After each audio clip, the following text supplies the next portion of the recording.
nessa abertura do mês da família,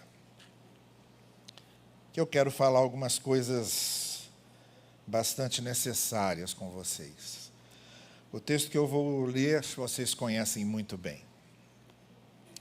Conhecemos todos muito bem.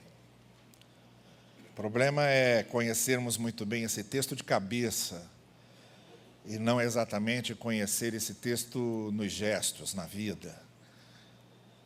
Mas o texto que nós conhecemos muito bem diz o seguinte: mas o fruto do Espírito é amor, alegria, paz, paciência, amabilidade, bondade, fidelidade, mansidão, domínio próprio.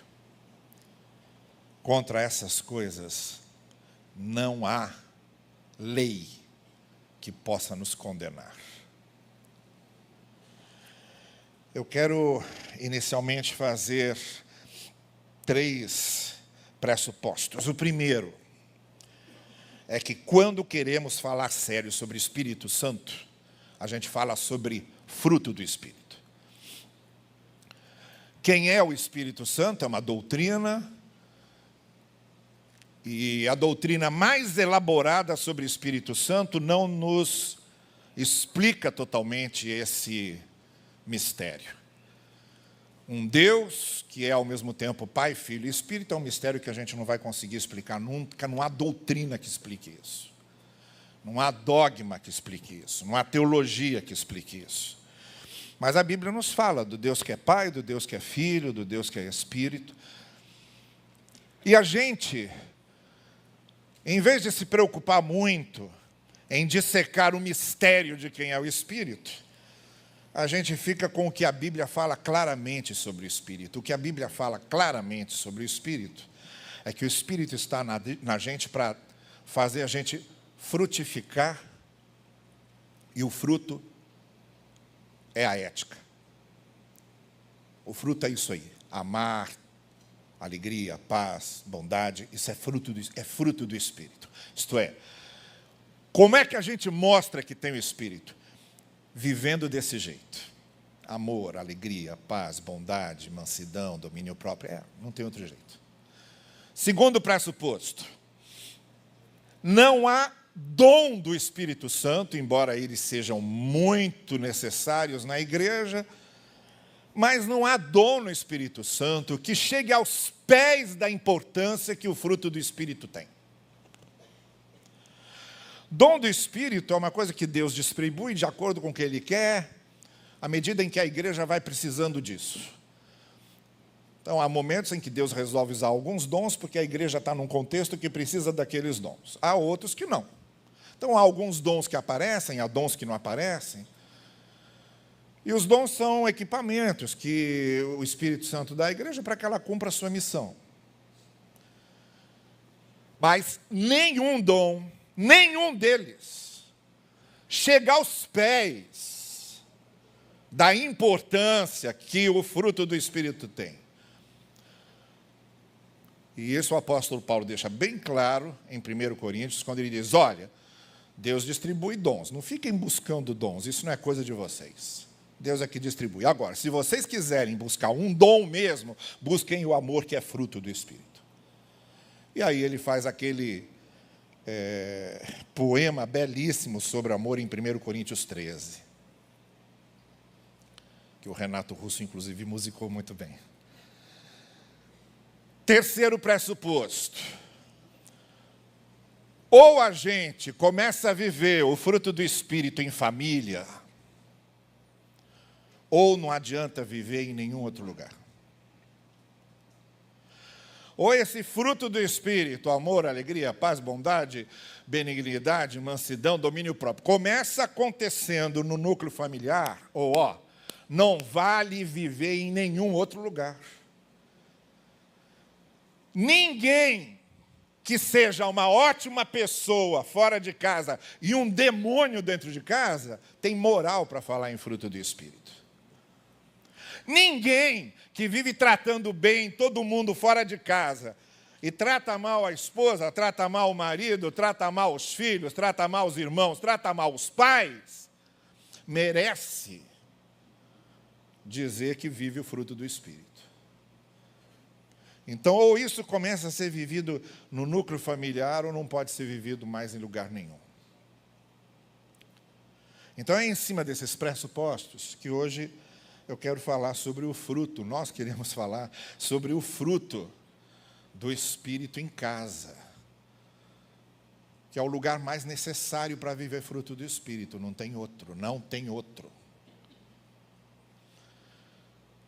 E eu quero, à medida que eu for falando sobre... Eu escolhi 4 dons. 4 virtudes do fruto. 4 virtudes desse fruto, que são imprescindíveis para dentro de casa. O primeiro que eu escolhi foi a alegria. Essa ideia de virtude, da alegria como virtude, da alegria como fruto do Espírito, não tem nada a ver com sentir alegria. Normalmente você ouve isso, o fruto do Espírito é você se sentir alegre. A virtude não é uma coisa que você tem para você. A virtude é uma coisa que você tem para o outro. Então, quando Paulo fala que a alegria é fruto do Espírito, não é que você vai ficar sentindo alegria, é que você vai produzir alegria. A ideia da virtude do fruto do Espírito aqui é, onde você estiver, se você tem esse fruto do Espírito, que o apóstolo Paulo chama de alegria, significa que a sua presença naquele lugar vai produzir alegria, vai alegrar as pessoas, vai criar um ambiente de alegria. O contrário disso é exatamente as pessoas que onde estão, elas se tornam um peso. O ambiente fica pesado, sabe? É o contrário disso. O fruto do Espírito, a alegria, é essa leveza que faz com que a sua presença traga alegria às pessoas. Isso em família é importantíssimo. A nossa presença dentro do nosso lar, a nossa presença com a nossa família, trazendo alegria para o lar, trazendo alegria para as pessoas.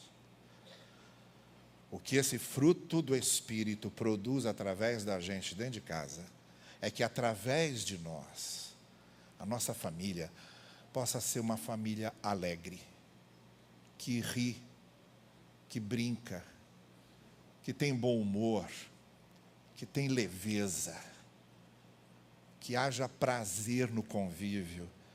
Trazer alegria para as pessoas é fazer com que haja prazer no convívio das pessoas com você. E isso é o fruto do Espírito, que é a alegria. Por volta do ano de 1880, final do século XIX, num lindo dia de sol, Luísa, seu marido e sua filha Lily, de 4 anos, decidiram desfrutar umas horas na praia no Estreito de Long Island, em Nova York. Estavam se deleitando no seu lanche de piquenique quando ouviram os gritos de socorro. Viram um rapaz se afogando no mar. O senhor Steed, marido de Luísa, pulou na água e apressou-se para salvar o rapaz. Porém, como muitas vezes acontece, somos advertidos, o rapaz puxou o marido de Luísa para fundo do mar e os dois se afogaram.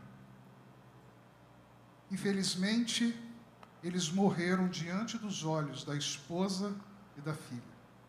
Acredita-se que foi depois dessa experiência trágica que Luísa Steed escreveu o hino que a alegria é crer em Cristo. Ela clamava ao seu Salvador: Cristo, Cristo, eu confio, faze minha fé crescer. Depois, supriu conforto, o Senhor Deus supriu conforto e vitória a Louisa Steed. Pouco tempo depois, ela foi como missionária para a África do Sul, onde trabalhou diligentemente por 15 anos, até que sua saúde forçou-a a voltar por um tempo aos Estados Unidos. Depois de um período de recuperação, voltou a trabalhar lá por mais 10 anos antes da sua aposentadoria. Louisa Steed nasceu em cerca de 1850, em Dover, na Inglaterra, numa família cristã. E aos 9 anos aceitou a Cristo e, quando jovem, sentiu que Deus a chamava para o campo missionário. O grande músico e publicador William James Kirkpatrick recebeu essa letra de Louisa Steed e musicou-a, fez o hino, fez a música do hino. Apareceu pela primeira vez na sua coletânea Songs of Triumph, Canções do Triunfo, em 1882. Que alegria é crer em Cristo continua a ser um hino de triunfo para muitos crentes. Trust in Jesus, confia em Jesus, é o nome da melodia e é o tema do hino que faz parte do título original. Quando o missionário pioneiro Salomão Luiz Ginsburg traduziu esse hino para o português em 1910, já tinha confiado em Cristo nas mais difíceis circunstâncias, quando deserdado pela família judaica, quando atacado e deixado como morto num tambor de lixo, quando viu após 4 meses de casado a sua esposa morrer de febre amarela, quando ameaçado pelas multidões enfurecidas, quando jogado na prisão, sempre perseverando, cantava: que alegria é crer em Cristo, meu amigo e Salvador, andarei seguro sempre, bem feliz em seu amor. Ginsburg publicou o hino no Jornal Batista, em 22 de setembro de 1910. E eu quero convidar a você, nesse momento, a cantar esse hino juntamente com a gente.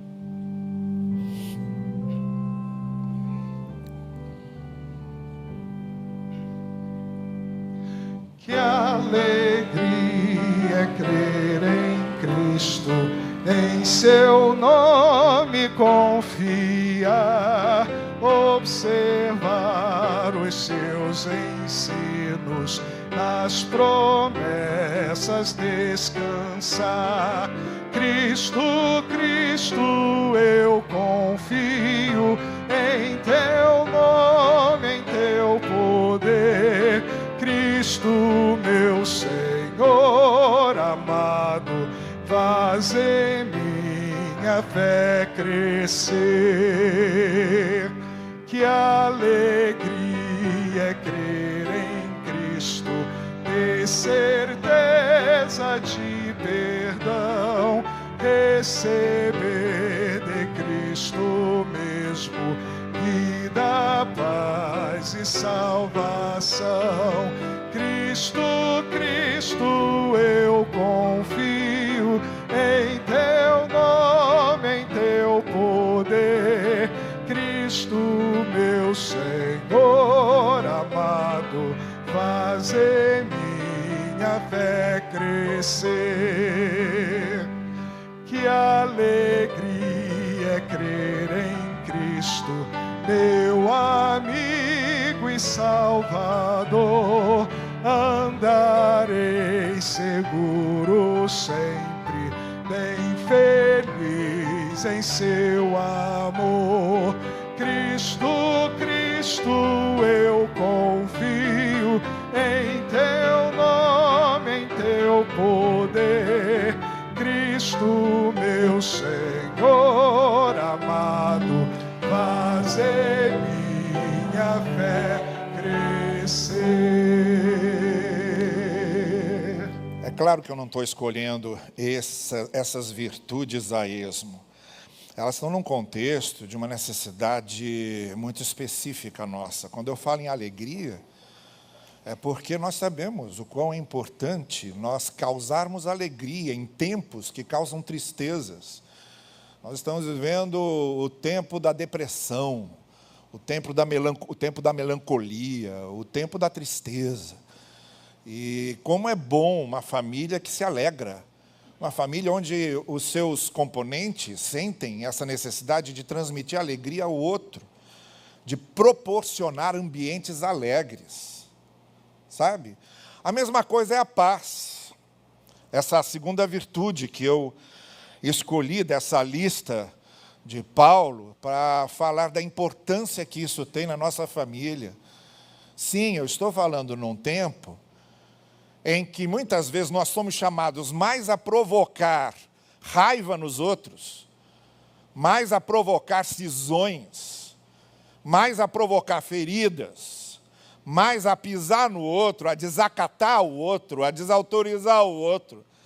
Estamos falando em tempos em que nós somos trazidos a nos tornar uma pedra de tropeço para o outro, para que o outro tropece e se machuque bastante, quando, na verdade, o apelo do fruto do Espírito é que nós nos tornemos elementos de pacificação. Assim como acontece com a alegria, o fruto da paz não é exatamente só sentir paz. É claro que o Espírito de Deus habitando na nossa vida, ele nos traz uma paz interior, uma experiência com uma pacificação interna, que é fundamental para a gente. E o que adianta morrer aí?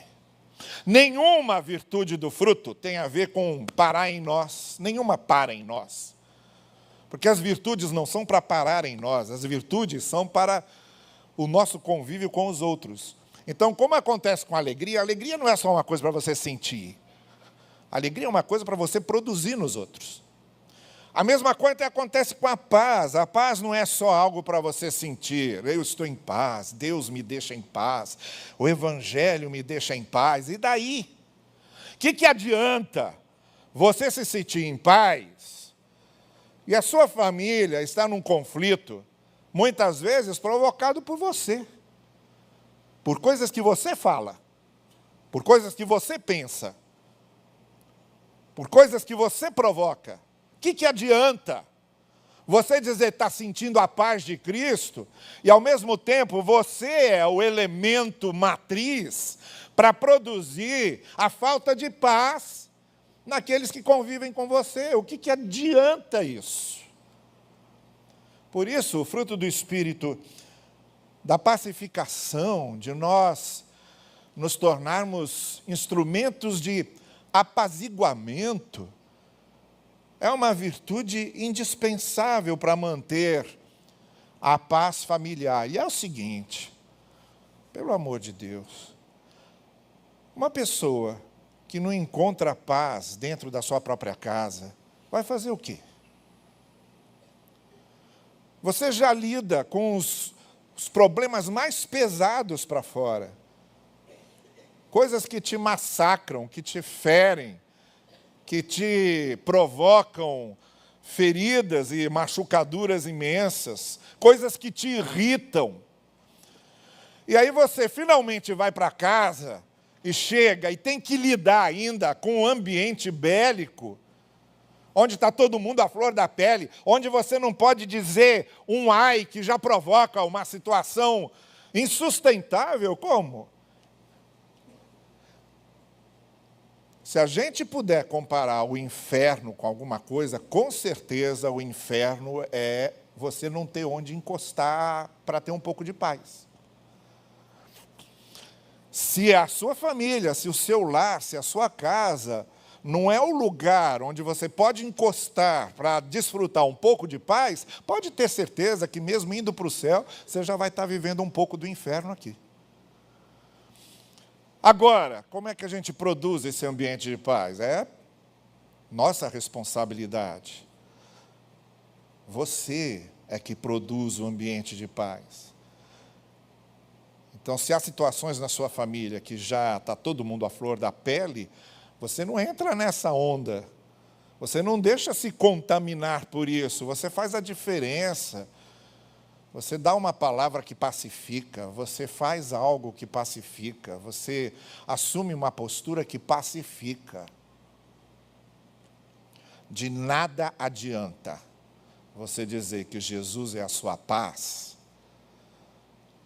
se você é uma bomba atômica dentro da sua casa. Que o fruto da paz aconteça no nosso lar e na nossa família, a partir da gente, a partir das nossas posturas, das nossas palavras, das nossas opiniões e da maneira como apaziguamos o ambiente em casa. Paz interior, através de uma confiança implícita no amor de Deus, é a real evidência de uma fé cristã madura. Somente com esse tipo de confiança no Pai Celestial poderia Horácio Spafford, um verdadeiro Jó moderno, experimentar tantas tragédias que abalam o coração como ele sofreu e ainda dizer: sou feliz com Jesus. Horácio Gates Spafford, que nasceu em 1828 e morreu em 1888, nascido em North Troy, no estado de Nova York, nos Estados Unidos, conheceu dias de felicidade e paz. Tornou-se advogado e professor universitário de muito sucesso em Chicago. Foi pai de 5 filhos, membro ativo de uma igreja presbiteriana e amigo que dava apoio ao pastor Moody e Sankey e outros líderes evangélicos da época. Todavia, de repente, uma tragédia após a outra o afligiram. Primeiro, a morte do seu único filho homem. Depois, a conflagração da cidade de Chicago, que destruiu todos os seus investimentos imobiliários. Ele faliu. Abalada a saúde de sua esposa, Spafford decidiu levá-la com as 4 filhas à Europa e assistir a uma campanha de Moody e Sankey na Inglaterra. Com negócios urgentes impedindo-o de sair, na data marcada, mandou a família na frente para depois encontrar as 5 lá. Viajaram no navio SS Ville du Havre, em novembro de 1873. Mas, no dia 22, o navio foi atingido por um outro navio inglês. Afundou em 12 minutos.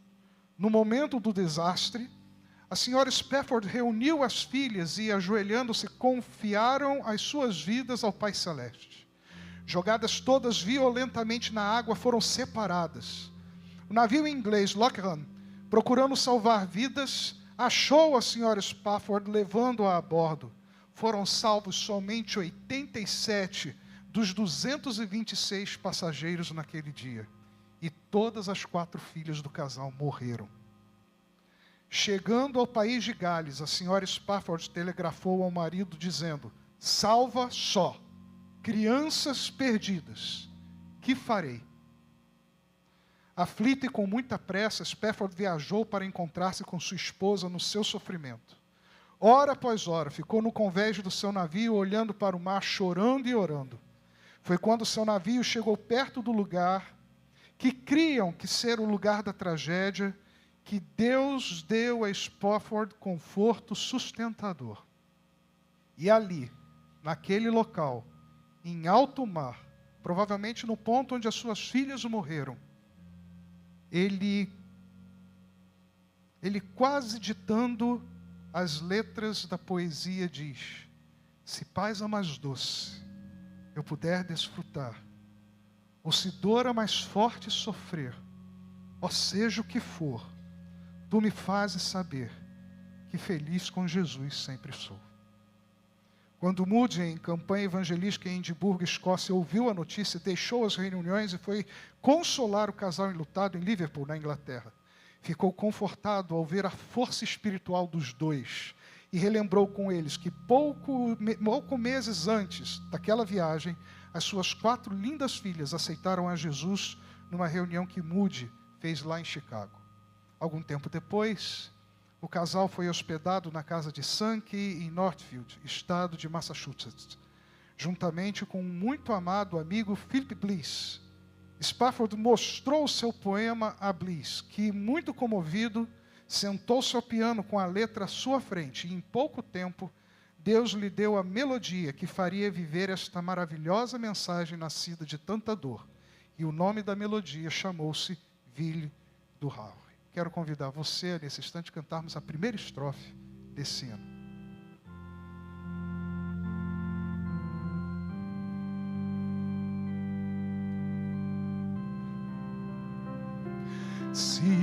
paz a mais doce eu puder desfrutar, se dor a mais forte sofrer, ó seja o que for, tu me fazes saber que feliz com Jesus sempre sou. Sou feliz com Jesus. Sou feliz com Jesus, meu Senhor.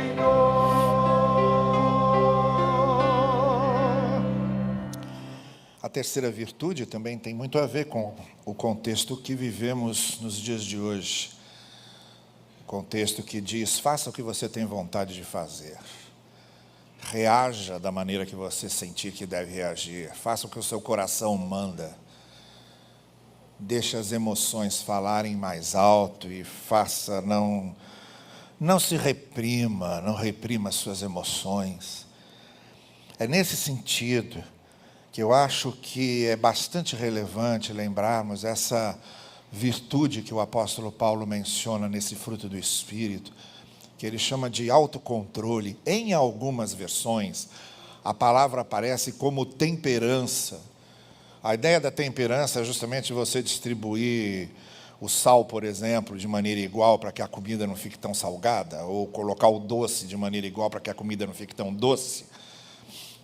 A ideia mesmo da palavra grega é a capacidade de se autocontrolar, de se autodominar.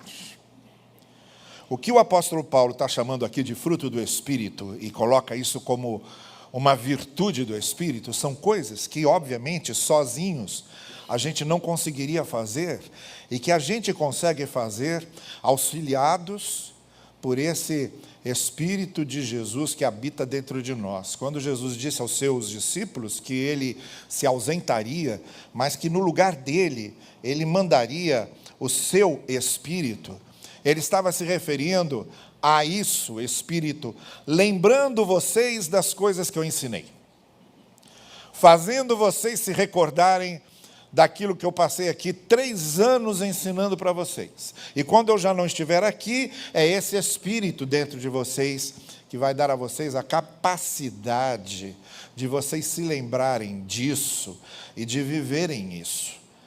Então é óbvio que nós não temos, óbvio que só com as nossas forças, com os nossos desejos, com as nossas fraquezas, com as nossas fragilidades, habitando um corpo em que o Senhor Jesus disse que a carne sempre vai falar mais alto, obviamente a gente quer se vingar, a gente quer pagar na mesma moeda, a gente quer devolver na mesma medida.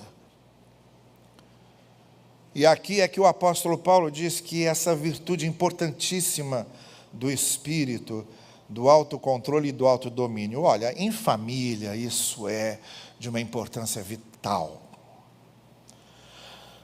Nós termos a capacidade de não dizer o que queremos, de não reagir como gostaríamos, e de não dar vazão à nossa raiva, de não dar vazão ao nosso ódio, à nossa amargura, à nossa vontade de machucar, à nossa vontade de ferir o outro. É importantíssimo em família, quando há esse fruto do Espírito, que nos ajuda a refletir mais do que a agir, a não nos deixar levar pelos nossos ímpetos emocionais, a não nos deixar levar pela primeira exteriorização do nosso temperamento. O que o apóstolo Paulo está deixando aqui é espaço nenhum para justificarmos nossas reações com o nosso jeito de ser, ou tentarmos justificar as nossas reações com o nosso temperamento. Eu sou nervosinho assim mesmo. Eu nasci assim, colérico, e sou colérico, e quem quiser que conviva comigo assim. Não, isso não é fala do Evangelho. Isso não é fala da virtude cristã. A fala da virtude do Espírito, a fala do fruto do Espírito, é essa consciência de que, sim, é responsabilidade nossa controlar nossos ímpetos.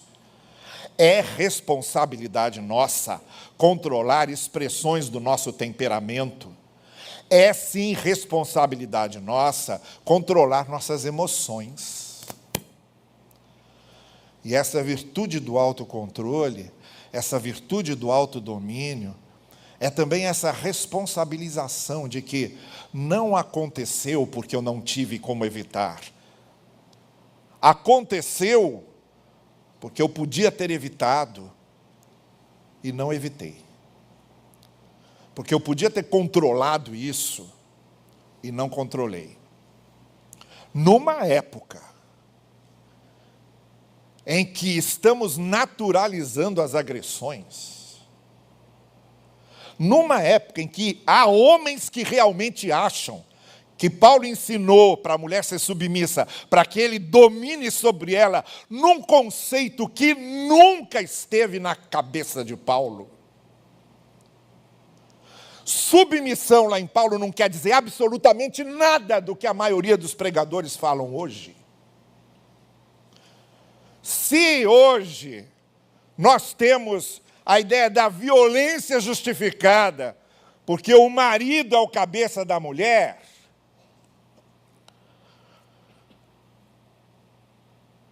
isso talvez seja uma das coisas mais demoníacas que podem acontecer dentro de uma casa. Uma pessoa querer justificar as suas reações violentas com uma passagem bíblica, isso é demoníaco. É o diabo em pessoa ali. Não há justificativa para a violência. No Evangelho, nunca há justificativa para a violência, nem verbal, nem física.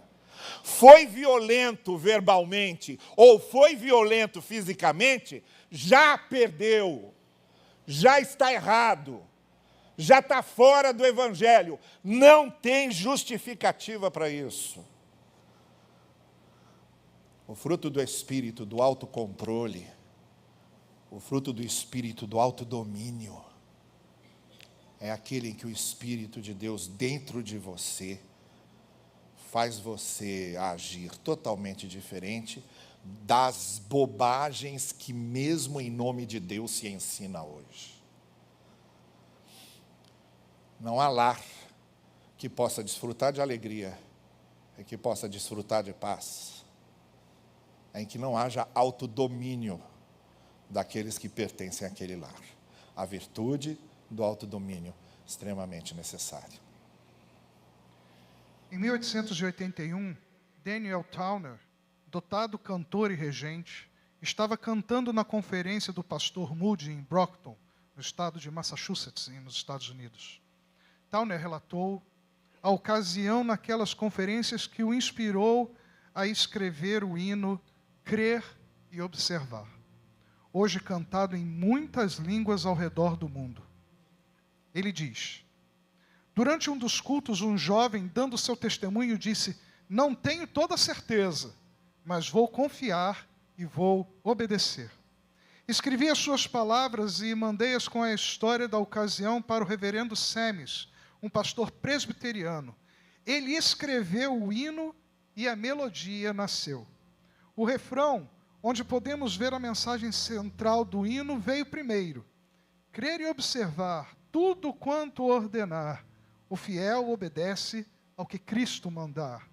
O hino, com sua melodia chamada Trust and Obey, que repete o tema central, apareceu pela primeira vez no inário Hymns Old and New, hinos antigos e novos, em 1887. A mensagem deste hino destaca as duas partes da nossa fé. Há pessoas que falariam somente em crer, esquecendo-se de observar. O destacado hinista e compositor, o reverendo Brian Jeffrey Leach, nos relembra: até o título deste hino nos declara que fé e obediência são inseparáveis. As obras autenticam a fé, a demonstram, provam-na genuína. Qualquer pessoa pode professar amar a Cristo, mas somente atitudes e ações obedientes dão evidência irrefutável que somos sinceros naquilo que dizemos e que praticamos o que professamos. Este simples e muito amado hino mostra quão importante é adicionar ações ao nosso crer. Salomão Ginsburg, tradutor para o português, escreveu na primeira página do periódico A Mensagem, que foi o predecessor do Jornal Batista, onde publicou a sua versão deste hino, que o traduziu em Santa Rita do Rio Preto, em 1º de agosto de 1911.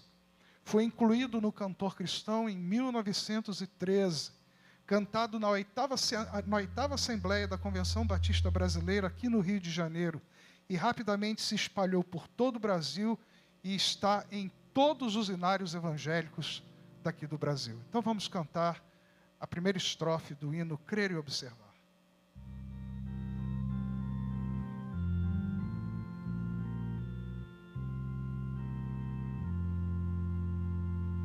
Em Jesus confia, suas leis observar, é trilhar um caminho de paz, satisfeitos guardar o que Ele ordena, alegria perene nos traz. Crer e observar todo quanto ordena, o fiel obedece ao que Cristo manda. Enfim, a última virtude que eu quero destacar: o amor, mas não o amor. Assim como a nós compete produzir alegria em família, assim como a nós compete produzir paz em família, assim como a nós compete ter esse autocontrole, esse autodomínio, para que o ambiente familiar seja abençoado. Eu quero falar de uma característica do amor que talvez seja a mais importante, talvez seja a encarnação do próprio amor, que é o amor que perdoa.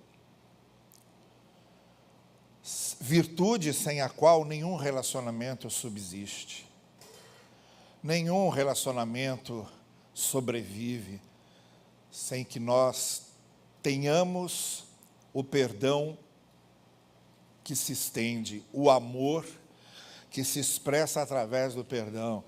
Na vida em família, no convívio dos cônjuges, no convívio entre pais e filhos, vão surgir diversas situações que só serão resolvidas através do amor que perdoa, através do pedido de perdão, através da concessão de perdão. Nenhuma relação familiar ou fora dela, mas estamos falando de família, nenhuma relação familiar sobrevive se não estivermos dispostos a perdoar. Há situações em que o esposo terá que pedir perdão à esposa, há situações em que a esposa terá de pedir perdão ao marido, há situação em que filhos terão de pedir perdão aos seus pais, há situações em que pais terão de pedir perdão aos seus filhos, e em todas elas, em todas essas situações, devemos estar abertos sempre a perdoar, dispostos sempre a perdoar, ou a relação vai desaparecer num sumidouro sem salvação. De maneira que a maior expressão do amor de Deus foi exatamente essa. A encarnação da graça de Deus se dá no perdão. O perdão é a encarnação do amor. a maneira, o modo em que o amor se expressa de forma mais concreta é através do perdão. É quando acolhemos e perdoamos, quando resolvemos começar de novo em novas bases, quando queremos aperfeiçoar o nosso relacionamento, estendendo perdão, dispostos a perdoar. Ou quando nós causamos alguma coisa e sabemos que precisamos pedir perdão. Sabemos que precisamos do perdão do outro. Esse diálogo do perdão, esse acerto do perdão, esse convívio do amor em perdão, é imprescindível numa família. Nesse mês de maio, quando estamos dando início ao mês da família, aqui nesse domingo, vamos nos lembrar que se há alguma coisa que precisa acontecer sempre e repetidamente nas famílias, é a disposição de pedir perdão e a disposição de perdoar, para que o relacionamento sobreviva. Não há outra maneira de demonstrar amor, a não ser perdoando. Não há hino brasileiro que mais nos desafie a mostrar o verdadeiro amor uns para os outros do que Qual Adorno desta Vida, escrito por Sarah Cayley, profunda conhecedora das Escrituras, com seu conhecimento das línguas originais, incluiu os ensinos não somente do capítulo 13 da primeira carta aos Coríntios, mas outros trechos também, como a resposta branda desvia o furor, mas a palavra dura suscita a ira, Provérbios 15:1. E não te deixes vencer do mal, mas vence o mal com o bem, Romanos 12:21. Na quarta estrofe, Dona Sara nos lembra que o maior mandamento inclui não somente o amor total a Deus, mas também amarás ao teu próximo como a ti mesmo, Lucas 10:27. Logo depois desta declaração, Cristo mostrou-nos quem é nosso vizinho, com a história do bom samaritano. Agora, pois, permanecem a fé, a esperança, o amor, esses três. Mas o maior destes é o amor. 1 Coríntios 13:13. A mãe da inódia brasileira, Dona Sara, escreveu este hino em 1867. Certamente o incluiu na primeira edição de Músicas Sacras, em 1868, que foi a primeira edição dos Salmos e Hinos com músicas, e a terceira edição de Salmos e Hinos somente com letras, que saiu no mesmo ano. Desde então, com razão, integra todos os hinários evangélicos do Brasil. Para a melodia deste importante hino, Dona Sara escolheu o nome Better World, Mundo Melhor, uma melodia tradicional inglesa, ou seja, a música do hino é uma música do folclore inglês. E ela pegou e colocou a letra que ela escreveu. Adaptado por Hubert Mein, compositor e publicador da revista Gospel Hymns. Então, quero convidar a você a cantar a primeira estrofe do hino 569 do HCC, Qual Adorno desta Vida.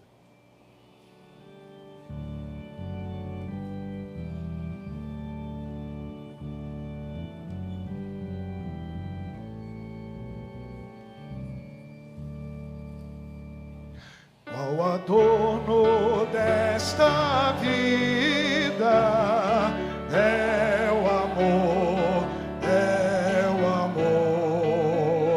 alegria é concedida pelo amor, é bondoso, é paciente, não se torna maldizente, não se torna maldizente, este meigo amor. E é isso, tudo aqui é responsabilidade individual. Tudo aqui é responsabilidade individual. Então, por isso que eu digo que eu não acredito muito naquela oração generalista, que a gente diz, Senhor, abençoa a minha família. Não existe isso. Deus não abençoa famílias sem usar pessoas. A família é composta por pessoas.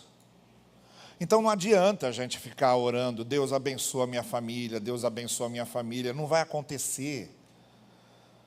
Porque Deus usa pessoas.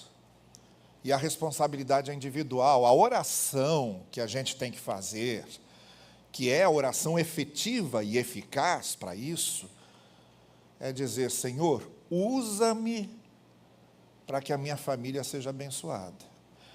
Que eu seja a tua porta, a tua presença, o veículo, o canal usado para que a minha vida e a minha família sejam abençoados. Que a minha vida ali dentro do meu lar seja instrumento teu. Esposas orando, que meus maridos sejam abençoados a partir da minha vida. Os maridos orando, que a minha esposa seja abençoada a partir da minha vida. Pais orando, que meus filhos sejam abençoados a partir da minha vida. Filhos orando, que meus pais sejam abençoados a partir da minha vida. O resto é conversa jogada fora. Não leva a nada. Ou fazemos uma oração que nos transforme, que nos insira no projeto, que nos coloque como instrumento nas mãos de Deus, para Deus agir através de nós, ou vira palavra vazia, vira discurso religioso e não atinge nada. Então, eu queria terminar a minha palavra dizendo que o grande desafio nosso, nesse mês da família, nesse domingo em que começamos o mês da família, nesse culto em que estamos falando sobre fruto do Espírito em família, é nos vermos a nós como responsáveis individualmente por agirmos na família de maneira que haja mais alegria, mais paz, mais autocontrole, mais amor que perdoa. E é nesse espírito que a gente vai encerrar cantando a última música juntos que o Douglas preparou para a gente. Vamos ficar em pé e vamos cantar. Lar feliz nós vamos ser, é o hino que nós vamos cantar agora, 592 do Inário para o Culto Cristão.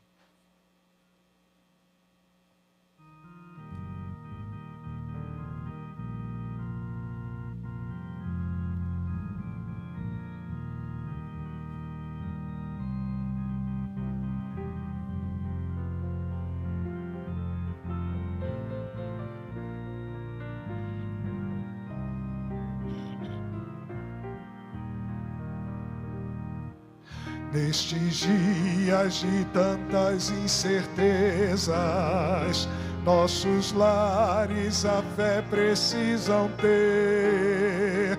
Cada um pondo em Deus a confiança. Sendo assim, lá feliz nós vamos ser. Com amor, lá feliz nós vamos ser. Nestes dias de tanta violência, nossos lares paciência devem ter. Cada um cultivando a tolerância. Sendo assim, lá feliz nós vamos ser. Com amor, lá feliz nós vamos ser. Nestes dias de tanta insegurança, nossos lares firmeza devem ter. Pais e filhos buscando harmonia. Com Jesus lá feliz nós vamos ser. Com amor lá feliz nós vamos ser. Eu quero orar.